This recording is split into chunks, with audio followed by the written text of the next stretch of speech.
et à toutes, chers adhérents de BHC. Beaucoup de gens posent la question, où était Dieu pendant la Shoah? Question légitime à première vue. Et la réponse est que nous n'avons pas de réponse. Nous ne savons pas où était Dieu dans la Shoah. Nous savons pertinemment qu'il était pendant la Shoah. Mais pourquoi on ne prétend pas pouvoir comprendre les desseins divins, ni les programmes divins, ni la raison divine? Non, nous ne prenons pas tout comprendre et c'est impossible pour nous, petits comme nous sommes, de comprendre l'infini. La seule chose que nous savons, c'est que l'Holocauste était la preuve par excellente que Dieu existe. Où il était, je ne sais pas. Mais est-ce que la Shoah, c'était la preuve? Pour moi, oui, la preuve par excellence. Pourquoi? Pendant tous les siècles, nous disons dans la Haggadah,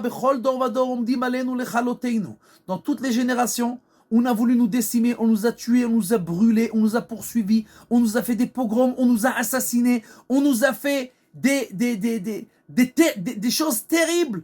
Et tous les peuples ont voulu nous anéantir et nous effacer. Finalement, il y a des règles dans l'histoire. Et tous les peuples, grands comme quels qu'ils soient, ont été éphémères. Se sont effacés à un certain moment, ont eu des moments de gloire et ont disparu. Le seul qui subsiste, c'est le peuple juif. Et finalement, enfin, vient quelqu'un d'intelligent entre guillemets. Il dit, moi, vous travaillez, vous savez pas travailler. Moi, je vais faire des listes, je vais faire des chambres à gaz, je vais faire des crématoriums, je vais faire tout ce qu'il faut. Et il a tué 6 millions. Au même prix, il aurait pu en tuer 15 et effacer le peuple juif. C'est pas qu'il a tué 10 000 ou 100 000 comme on faisait dans toutes les générations. 6 millions. Et pourquoi pas? Finalement, c'est les règles de l'histoire, comme tous les peuples. Mais Dieu, il dit, vas-y, essaye. Moi, j'ai dit que le peuple juif, c'est écrit dans la Torah, il restera à l'éternité. Il sera dispersé dans les peuples.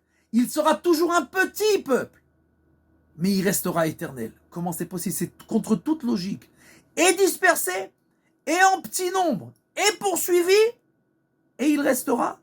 Et Dieu dit, oui, vous pouvez tous essayer. Vous pouvez faire ça à grande échelle. Mais moi, j'ai dit non.